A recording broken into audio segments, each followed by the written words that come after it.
Bonjour, je suis Édouard Hainaut, je suis directeur général France du groupe Transdev. Je suis également membre du comité exécutif. Nous sommes un intégrateur et un opérateur de mobilité présent dans 17 pays dans le monde, avec 83 000 collaborateurs. Et chaque jour, nous apportons des solutions de mobilité durable pour 11 millions de passagers. Mais adhérer à l'écosystème mobilité, pour nous, c'est une évidence. Nous, on aime le concret. Le concret, c'est mobilité du quotidien. C'est cette capacité à gérer de l'intermodalité. C'est aussi se voir comme être en capacité d'être multimode à travers l'ensemble des démarches et notamment ce que vous êtes en train de modéliser, de travailler sur le forfait mobilité durable. Là, je crois que c'est essentiel qu'on se rapproche de vous.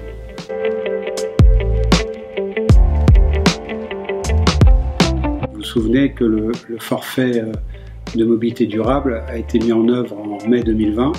On est en pleine pandémie. Seulement 20% des entreprises aujourd'hui se sont appropriées ce forfait mobilité durable. Chez Transdev, on a évidemment la volonté d'être pionnier et donc nos 34 000 collaborateurs peuvent être adressés sur cette logique de forfait de mobilité durable de manière différente. À chaque territoire, sa solution.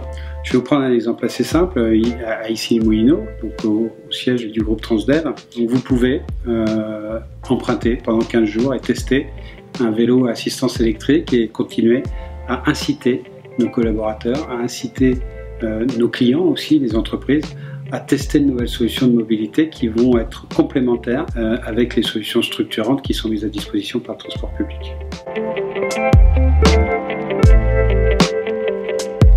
Vous savez qu'il y a eu des discussions récentes sur la loi climat. Elle permet aujourd'hui d'avoir un forfait mobilité durable qui, après être passé de 400 à 500, arrive à 600 € par an et par salarié. Si on prend l'exemple du Pass Navigo, aujourd'hui il représente 413,50 € par an, eh bien ça laisse un solde de presque 200 € à travers le forfait mobilité durable, pour élargir sa capacité d'intermodalité dans les mobilités du quotidien. L'objectif dans le cadre de la transition écologique et énergétique, c'est de réduire la part modale de la voiture, de sortir les gens de leur voiture pour qu'ils empruntent des solutions structurantes du transport collectif et qui puissent compléter ces logiques-là à travers l'utilisation d'un vélo à assistance électrique, à travers l'utilisation de trottinettes, du covoiturage. On sait que dans les centres urbains, le potentiel de développement des transports publics est faible, parce qu'il est déjà très performant.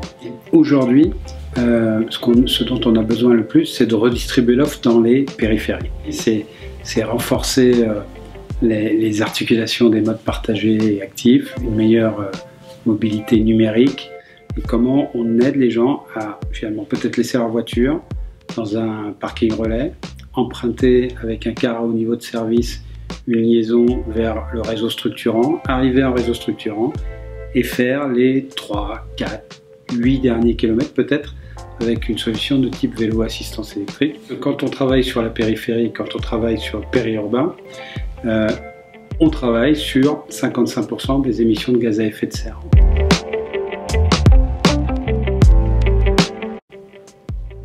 Moins de transport dans les centres urbains, ils sont déjà très équipés. Une réaffectation des moyens vers la périphérie pour pouvoir répondre aux besoins d'un certain nombre de Français qui font en moyenne 35 à 60 km par jour, mais cette voiture elle a un coût et si on arrivait à substituer l'utilisation de cette voiture, on pourrait davantage leur donner de pouvoir d'achat puisque les transports publics peuvent coûter entre 4 à 7 fois moins cher.